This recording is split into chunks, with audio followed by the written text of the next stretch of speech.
نحمده ونصلي على رسوله الكريم اما بعد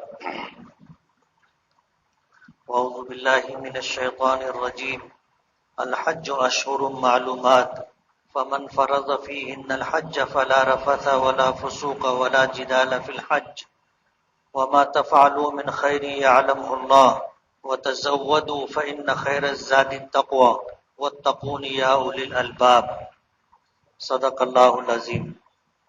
بزرگان محترم اور عزیز دوستوں،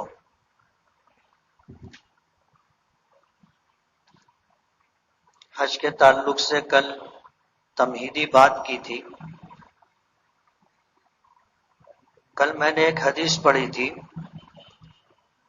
کہ ہمارے آقا جناب رسول اللہ صلی اللہ علیہ وسلم نے یہ بات ارشاد فرمائی ہے کہ اسلام کی بنیاد 5 چیزوں پر ہے۔ ایک تو اللہ کی وحدانیت اور سرکار دو عالم صلی اللہ علیہ وسلم کی رسالت کی گواہی دینا، شہادت اللہ الہ الا اللہ وان محمد رسول اللہ۔ دوسری بنیاد ہے نماز قائم کرنا، تیسری بنیاد ہے رمضان کے روزے رکھنا، چوتھی بنیاد ہے زکوٰۃ دینا، اور 5ویں بنیاد ہے حج کرنا۔ نبی کریم صلی اللہ علیہ وسلم نے ایک حدیث میں ارشاد فرمایا کہ شہادت کی بنیاد حیثیت خیمے کے بیچ کے ستون کی ہے۔ خیمہ ہوتا ہے، آپ نے تشبیہ دی، خیمہ ہوتا ہے، بیچ میں ایک ستون ہوتا ہے جو خیمے کے کپڑے کو اٹھا کر کے رکھتا ہے، اور اس کے 4 کونے ہوتے ہیں، ایک ہے نماز، دوسرا روزہ، زکوٰۃ اور حج۔ یہ آپ نے فرمایا کہ اگر بیچ کی یہ لکڑی نہ ہو، یہ ستون نہ ہو تو خیمہ کھڑا ہی نہیں ہوگا، خیمہ کھڑا ہی نہیں ہو سکتا، جسے ایمان کہتے ہیں۔ ایمان کے بغیر نماز، روزہ، زکوٰۃ، حج کی کوئی حیثیت نہیں۔ ایمان ہے تو نماز کا حکم ہے، ایمان ہے تو روزہ رکھنے کا حکم ہے، ایمان ہے تو زکوٰۃ ادا کرنے اور حج ادا کرنے کا حکم ہے۔ اگر کوئی شخص ایمان ہی نہیں قبول کیا تو اس سے یہ مطالبہ نہیں ہوتا کہ تو نماز پڑھ، روزہ رکھ، زکوٰۃ دے، حج کر۔ یہ مطالبہ ان سے ہے جو ایمان قبول کرتے ہیں۔ صاحب ایمان ہو تو ان سے ان ساری چیزوں کا مطالبہ ہوتا ہے۔ تو ایمان کی حیثیت خیمے کے لیے ستون کی حیثیت ہے، اور بقیہ 4 گوشے، 4 احکامات ہیں۔ ان میں سے جو حصہ کم ہوگا اس طرف سے خیمہ گرا ہوا ہوگا۔ حضور نے اس مثال کے ذریعے سے یہ بات سمجھائی ہے۔ تو اسلام کی بنیاد ان 5 چیزوں پر ہے، ان میں سے ایک ہے حج۔ نماز کی فرضیت پہلے آ چکی تھی، روزے کی فرضیت آ چکی تھی، زکوٰۃ کی فرضیت آ چکی تھی، حج کی فرضیت سب سے اخیر میں آئی۔ کل میں نے اس بات کا تذکرہ کیا تھا کہ حج کی فرضیت سن 9 ہجری میں ہوئی، اور اللہ کے رسول صلی اللہ علیہ وسلم نے جو حج کا قافلہ ترتیب دیا تھا اس میں آپ خود تشریف نہیں لے گئے تھے۔ سن 9 ہجری کے حج میں نبی کریم صلی اللہ علیہ وسلم نے حضرت ابو بکر صدیق رضی اللہ تعالی عنہ کو امیر الحج بنا کر کے بھیجا تھا، آپ تشریف نہیں لے گئے تھے۔ اس کی بھی وجوہات علماء اور شارحین حدیث نے ذکر کی ہے، لیکن جب سن 10 ہجری آیا تو نبی کریم صلی اللہ علیہ وسلم نے حج کرنے کا اعلان کیا۔ آپ نے حج کا اعلان کیا۔ آپ کے حج کے اعلان کرنے کی وجہ سے لوگ جوک در جوک مدینہ منورہ پہنچنے لگے، اور جس وقت آپ نے حج کا سفر اختیار فرمایا تو بہت سارے لوگ ایسے تھے جو راستے میں آ کر کے قافلے میں شامل ہوئے۔ جو مدینہ منورہ نہیں پہنچ سکے تھے وہ راستے میں آ کر کے شامل ہوتے رہے. کچھ ایسے لوگ بھی تھے جو براہ راست اخیر وقت میں حج کے اعمال و افعال شروع ہو چکے تھے تب جا کر کے وہ شامل ہوئے، میدان عرفات میں پہنچے. تو یہ کم و بیش 1,24,000 افراد کا قافلہ تھا جو حج کے لیے مدینہ منورہ سے نبی کریم صلی اللہ علیہ وسلم کی عمارت میں نکلا تھا. علماء نے لکھا ہے کہ کسی نبی کی قیادت میں، سیادت میں، عمارت میں اتنا بڑا قافلہ کبھی حج کے لیے نہیں نکلا. اور جو لوگ نکلے تھے ان سے زیادہ متقی، پرہیزگار، ایمان و اعمال کے اعتبار سے مضبوط افراد نہیں ملیں گے آپ کو. ظاہر بات ہے یہ سب صحابہ تھے. اور میں نے کل یہ بات کہی تھی کہ اللہ پاک نے اپنے نبیوں کی رفاقت کے لیے، ساتھ کے لیے جن لوگوں کو چنا تھا وہ صحابی کہلاتے. اپنے نبی کا ساتھ دینے کے لیے، ساتھ رہنے کے لیے جن لوگوں کو اللہ پاک نے چنا اور منتخب کیا تھا وہ صحابی ہیں. اسی لیے حضور نے فرمایا کہ اللہ اللہ فی اصحابی لا تتخذوهم غرضا من بعدی فمن احبهم فبحبی احبهم ومن ابغضهم فببغضی ابغضهم. آپ نے فرمایا کہ میرے صحابہ کے معاملے میں اللہ سے ڈرنا، میرے صحابہ کے معاملے میں اللہ سے ڈرنا، میرے صحابہ کے معاملے میں اللہ سے ڈرنا. 3 مرتبہ آپ نے یہ بات ارشاد فرمائی. اور پھر آپ نے یہ فرمایا کہ جو ان سے محبت کرے گا اس کو مجھ سے محبت ہے اس لیے وہ میرے صحابہ سے محبت کرے گا، اور جو ان سے بغض رکھے گا اس کو مجھ سے بغض ہے اس لیے وہ میرے صحابہ سے بغض رکھے گا. ایک معیار اور پیمانہ دیا. ظاہر بات ہے اتنا بڑا قافلہ، اتنی بڑی تعداد میں ایسے پاکیزہ لوگوں پر مشتمل، نہ آپ کے بعد آج تک ایسا قافلہ بنا اور نہ قیامت تک بنے گا. اللہ کے رسول صلی اللہ علیہ وسلم نے حج کا باقاعدہ اعلان کیا تھا، اور آپ کا حج کیسا تھا، آپ نے حج کے اعمال و افعال کیسے ادا کیے، پوری تفصیل حدیثوں میں ملتی ہے کہ اللہ کے رسول صلی اللہ علیہ وسلم مدینہ منورہ سے نکلے تو کب نکلے، کس دن نکلے، اور پھر جب آپ بیر علی ذوالحلیفہ پر پہنچے تو کب پہنچے اور کب تک کتنی دیر آپ نے قیام فرمایا. پوری تفصیل حدیثوں میں ملتی ہے. 5 دن کی حج کی کلاس میں ان تفصیلات کا ذکر کرنا بہت مشکل ہے، اس لیے تفصیلی حج کلاس غربیت کی مسجد میں چلتی ہے، وہاں آپ یہ بات سن لیں گے. حج کے لفظی معنی آتے ہیں ارادہ کرنے کے. آدمی کسی چیز کا ارادہ کرے اس کو کہتے ہیں حج. یہ لفظی معنی ہے. اصطلاح شریعت کے اندر یہ لفظ اس عبادت کے لیے مخصوص ہے جو عبادت نبی کریم صلی اللہ علیہ وسلم نے حج کے فرض ہونے کے بعد منا، مزدلفہ، عرفات، مکہ مکرمہ، مسجد حرام میں ادا کی.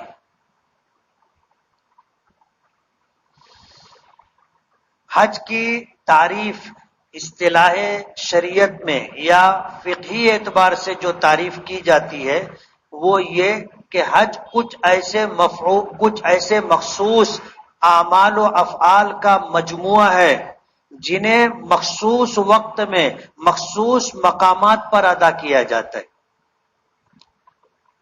اور وہ ہے منا کا قیام، مزدلفہ کا وقوف، عرفات کا وقوف، اور پھر بیت اللہ کا طواف، صفا مروہ کی سعی.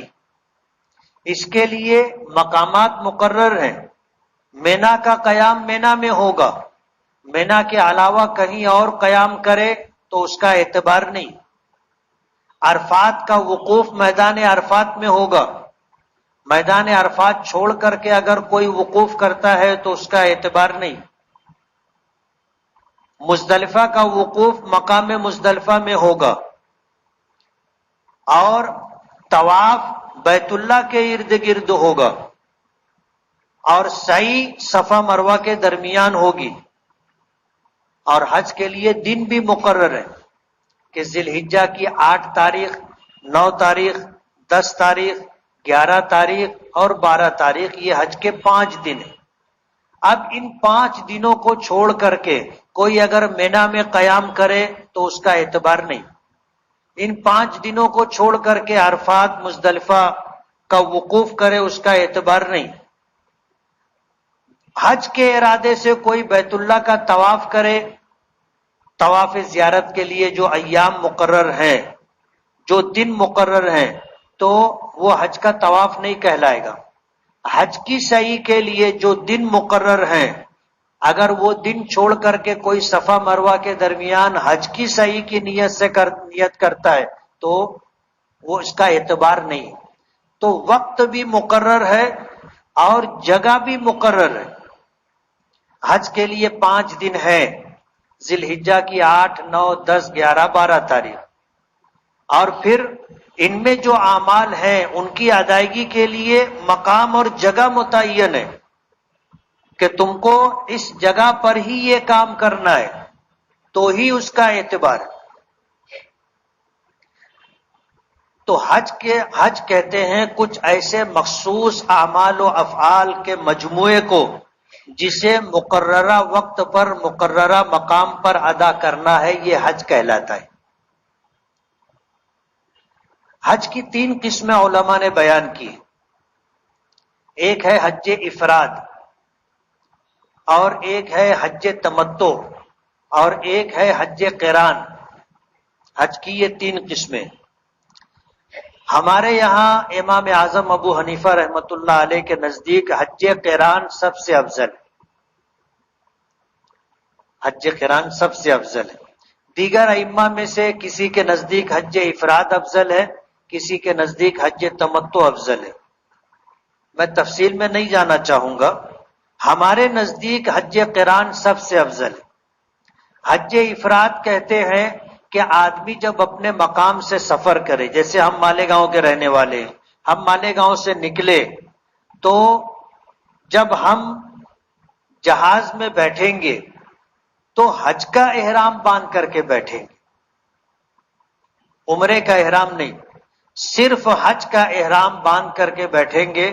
اور میقات یا لملم سے پہلے ہم تلبیہ پڑھ لیں گے، حج کی نیت کر لیں گے، اور ہم مکہ مکرمہ جائیں گے. مکہ مکرمہ جانے کے بعد ہم ایک طواف کریں گے جسے طواف قدوم کہتے ہیں، اور طواف کر لینے کے بعد احرام کی حالت میں ہم حج کے آنے کا انتظار کریں گے. جب حج کے ایام آئیں گے تو اسی احرام پر ہم مینا جائیں گے، مینا کا قیام ہوگا 8 تاریخ کا دن، اور 8 تاریخ کے بعد آنے والی رات ہم مینا میں گزاریں گے. صبح ہوگی تو ہمیں وہاں سے میدان عرفات جانا ہے. عرفات جا کر کے ہم وہاں وقوف کریں گے، اور عرفات میں وقوف کا وقت 9 ذی الحجہ کی زوال سے شروع ہوتا ہے، اور دن مکمل ہونے کے بعد رات پوری صبح صادق تک کا وقت وقوف عرفات کا ہے. اگر کوئی دن میں وقوف عرفات نہ کر سکے اور رات میں بھی اگر میدان عرفات پہنچ گیا اور وقوف عرفات کی نیت کر لیا تو اس کا وقوف ہو جائے گا. اور اگر دن میں پہنچ گیا ہے تو اس کا وقوف عرفات ہو گیا. سورج غروب ہونے کے بعد وہ وہاں سے نکل کر کے مزدلفہ جائے گا، اور مزدلفہ جا کر کے رات میں قیام کرے گا، اور صبح کی نماز اولین وقت میں پڑھے گا، اور اس کے بعد سورج طلوع ہونے تک وقوف مزدلفہ کرے گا. اور اس کے بعد مینا آئے گا، مینا میں قیام رہے گا. 10 تاریخ کو تینوں جمرات کی رمی ہے. وقت تو مختلف ہے، اور 10 11 12 تینوں جمرات کی رمی اسے کرنی ہے۔ پہلے دن کی رمی جمرہ عقبہ کی رمی ہے، تفصیل آپ کو بتائیں گے کہ تینوں جمرات کی رمی ہے، ایک جمرات کی رمی ہے۔ آپ اتنا ذہن میں رکھیں کہ 10 11 12 3 دن جو ہے آپ کو جمرات کی رمی کرنی ہے، اور انہی 3 دنوں میں آپ کو طواف زیارت اور صفا مروہ کی سعی بھی حج کی نیت سے کرنی ہے۔ تو جو احرام ہم یہاں سے حج کا باندھ کر کے گئے تھے اور ہم نے حج کیا، اس میں عمرہ نہیں ہے، اس میں حج سے پہلے عمرہ نہیں ہے، تو یہ حج افراد کہلاتا ہے۔ دوسرا حج ہے حج تمتع۔ تمتع کے لفظی معنی آتے ہیں فائدہ اٹھانے کے، اور اس حج کو حج تمتع اس لیے کہا جاتا ہے کہ آدمی حج کے ارادے سے جا رہا ہے، لیکن حج کے ساتھ عمرے کی بھی فضیلت، عمرے کا بھی ثواب حاصل کرنا چاہتا ہے۔ تو وہ جب یہاں سے روانہ ہوگا، جیسے ہم مالیگاؤں سے روانہ ہوں گے، تو مالیگاؤں سے روانہ ہوتے ہوئے ہم لوگ جب مکۃ المکرمہ کے لیے، جدہ کے لیے یا مدینہ پاک کے لیے نکلیں گے، جو بھی ترتیب فلائٹ کی ہوتی ہے، تو یہاں سے جو احرام باندھا جائے گا وہ صرف عمرے کا احرام باندھا جائے گا، حج کا احرام نہیں باندھا جائے گا، صرف عمرے کا احرام باندھا جائے گا، اور عمرے کی نیت کی جائے گی، تلبیہ پڑھا جائے گا، اور جب وہاں مکہ مکرمہ پہنچیں گے تو مکہ مکرمہ پہنچنے کے بعد ہمیں عمرے کے افعال ادا کرنے، عمرے کے افعال ادا کرنے ہیں۔ عمرے میں 3 چیزیں ہوتی، ایک تو ہمیں عمرے کا احرام باندھنا ہے جسے شرط قرار دیا گیا ہے، دوسرا جو ہے بیت اللہ کا طواف ہے جسے رکن قرار دیا گیا ہے، فرض قرار دیا گیا، اور تیسرا صفا مروہ کی سعی ہے جسے واجب قرار دیا گیا۔ 3 کام ہیں، عمرے کا احرام باندھنا، عمرے کی نیت سے بیت اللہ کا طواف کرنا، عمرے کی نیت سے صفا مروہ کے درمیان سعی کرنا۔ یہ 3 کام کر لینے سے عمرے کے اعمال مکمل ہوتے ہیں۔ جب یہ 3 عمل مکمل ہو گیا تو سر منڈوا لے یا بال ایک پور کے بقدر پورے سر سے یا کم سے کم چوتھائی سر سے کٹوا لیں تو ہمارا احرام اتر جائے گا۔ اب حج کے سفر میں ہم نے فائدہ اٹھایا اور ہم نے عمرہ کر لیا، اب عمرے سے احرام سے ہم فارغ ہو گئے، اب ہم حج کا انتظار کریں گے۔ جب حج کے ایام آئیں گے تو حج کا احرام باندھ کر کے ہم حج کریں گے۔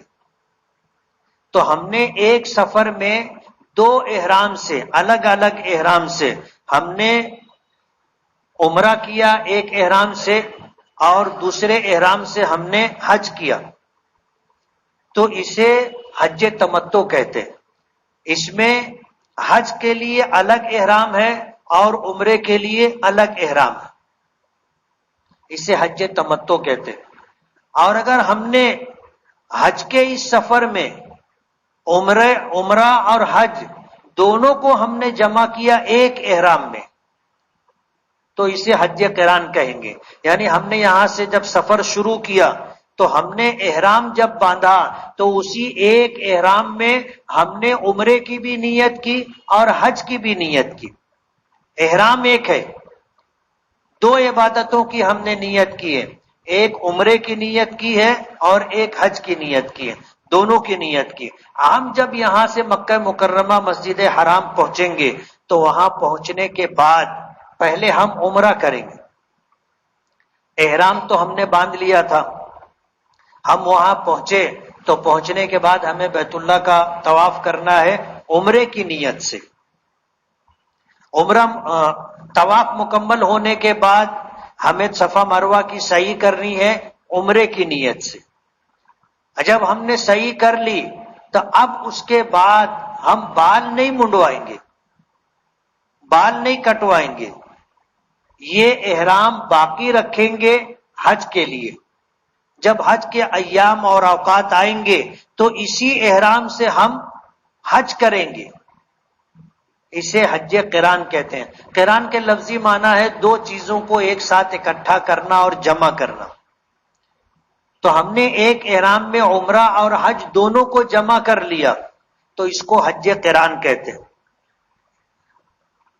امام اعظم ابو حنیفہ رحمۃ اللہ علیہ فرماتے ہیں کہ حج قران سب سے افضل حج ہے۔ وجہ اس کی یہ ہے کہ نبی کریم صلی اللہ علیہ وسلم نے حج قران کیا تھا۔ امام مالک رحمۃ اللہ علیہ فرماتے ہیں کہ حج افراد افضل ہے۔ امام شافعی امام احمد ابن حنبل رحمۃ اللہ علیہ فرماتے ہیں کہ حج تمتع افضل ہے، اور حضور نے حج تمتع کیا تھا۔ اب عجیب بات ہے، اللہ کے رسول نے حج فرض ہونے کے بعد کتنے حج کیے؟ صرف ایک حج کیا۔ ایک امام کہتے ہیں کہ حضور نے حج افراد کیا تھا، دوسرے دو امام کہتے ہیں کہ حضور نے حج تمتع کیا تھا، اور ایک امام کہتے ہیں کہ حضور نے حج قران کیا تھا۔ اب آپ بھی سوچتے ہوں گے کہ حضور نے حج ایک کیا، یہ الگ الگ بات کس طرح سامنے آ رہی ہے؟ وہ بات سمجھنے کی ضرورت ہے۔ میں نے حضور کے حج کا جو تذکرہ کیا تھا وہ اس لیے کہ یہ بات آپ کو سمجھانی ہے۔ شریعت میں آپ دیکھو گے فقہی اعتبار سے 4 مسلک ہیں، حنفی، شافعی، حنبلی اور مالکی، اور چاروں کو ماننے والے لوگ ہیں۔ سب سے زیادہ ماننے والے لوگ امام اعظم ابو حنیفہ رحمۃ اللہ علیہ، اس کے بعد امام شافعی ہیں، پھر امام احمد ابن حنبل ہیں، پھر امام مالک ہیں۔ اور اللہ نے ان چاروں اماموں کو مقام قبول عطا کیا، اور چاروں کی اتباع، ان کی تقلید، ان کی پیروی کرنے والے دنیا میں موجود ہیں۔ یہی 4 مسلک دنیا میں چلے، اس کے علاوہ اور بھی بہت فقیہ اور بہت سارے علماء و محدثین گزرے، ان کا اپنا مسلک تھا لیکن اس کو کسی نے قبول نہیں کیا۔ یہی 4 مسلک لوگوں نے قبول کیا اور ان کے مطابق اپنی عبادتیں انجام دیتے۔ نبی کریم صلی اللہ علیہ وسلم جب حج کے لیے نکلے، علماء نے لکھا ہے 24 ذی قعدہ کو آپ مدینے سے ظہر کی نماز کے بعد روانہ ہوئے تھے۔ 24 ذی قعدہ کو ظہر کی نماز کے بعد مدینہ منورہ سے آپ حج کے ارادے سے نکلے۔ آپ جب مدینہ سے نکلے تو آپ ذوالحلیفہ پر پہنچے۔ وہاں سے ذوالحلیفہ مدینے سے زیادہ دور نہیں ہے، آپ اگر بس سے جاؤ گے تو آدھا پون گھنٹہ لگتا ہے، آدھے پون گھنٹے میں آپ ذوالحلیفہ پہنچ جاؤ گے۔ یہ ایک میقات ہے۔ حج عمرے کے ارادے سے اگر کوئی شخص جاتا ہے تو میقات سے پہلے اس کو احرام باندھنا ضروری ہے۔ بغیر احرام باندھے میقات کراس نہیں کر سکتا۔ اگر بغیر احرام باندھے میقات کو اس نے کراس کیا تو اس کے اوپر دم واجب ہو جائے گا۔ اس لیے حج کرنا ہو یا عمرہ کرنا ہو تو میقات سے پہلے احرام کا ہونا ضروری ہے۔ اللہ کے رسول صلی اللہ علیہ وسلم آپ بغیر احرام باندھے مدینے سے نکلے تھے۔ ذوالحلیفہ پر آپ پہنچے، آپ نے وہاں عصر کی نماز پڑھی، مغرب کی نماز پڑھی، عشاء کی نماز پڑھی، رات آپ نے قیام کیا، اور اس رات میں تمام بیویوں سے آپ نے خصوصی ملاقات کی، جو احرام سے پہلے کر لینا چاہیے۔ وجہ اس کی یہ ہے کہ احرام کی پابندیوں میں یہ چیز بھی ہے کہ آدمی ہم بستری نہیں کر سکتا، اس کے بارے میں بات نہیں کر سکتا، اشارہ کنایا نہیں کر سکتا، اور ایسی نیت اور ارادہ بھی دل میں نہیں رکھے۔ اس لیے اس طرح کا کوئی خیال نہ آئے، وہ ضرورت آدمی پہلے پوری کر لے۔ اللہ کے رسول صلی اللہ علیہ وسلم نے ذوالحلیفہ میں رات میں قیام فرمایا تھا، تمام بیویوں سے ملاقات کی تھی۔ فجر کی نماز سے پہلے آپ نے غسل فرمایا، فجر کی نماز پڑھی اور آپ نے احرام باندھا۔ جب آپ نے احرام باندھا تو آپ نے حج کی نیت کی۔ کیا نیت کی؟ ذرا بولو آپ لوگ۔ حج کی نیت کی۔ اس کو یاد رکھنا تو بات سمجھنے میں آسانی ہوگی۔ آپ نے حج کی نیت کی، اور زمانہ جاہلیت سے یہ طریقہ چلا آ رہا تھا۔ حج کے جو 2 مہینے 10 دن ہیں، اسے اشہر حج کہا جاتا ہے۔ شوال کا پورا مہینہ، ذی-قعدہ کا پورا مہینہ اور ذی الحجہ کے 10 دن۔ کتنے ہوئے یہ؟ 2 مہینے 10 دن۔ زمانے جاہلیت میں ایسا مشہور تھا، اور انہوں نے اپنے طور پر یہ سمجھ لیا تھا کہ اشہر حج میں عمرہ کرنا افجر الفجور ہے، یعنی گناہوں میں سب سے بڑا گناہ ہے۔ تو وہ لوگ شوال، ذی-قعدہ اور ذی الحجہ کی 10 تاریخ تک عمرہ نہیں کرتے تھے۔ تو اللہ کے رسول صلی اللہ علیہ وسلم اور تمام صحابہ کرام نے کیا نیت کی تھی؟ حج کی نیت کی تھی، صرف حج کی نیت کی تھی۔ حج کا احرام باندھ کر کے، احرام کس کو کہتے ہیں؟ احرام نیت کا نام ہے۔ احرام کس کا نام ہے؟ نیت کا نام ہے۔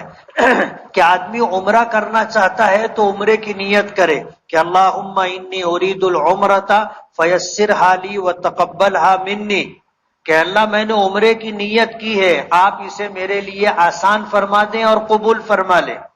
یہ عمرے کی نیت ہے۔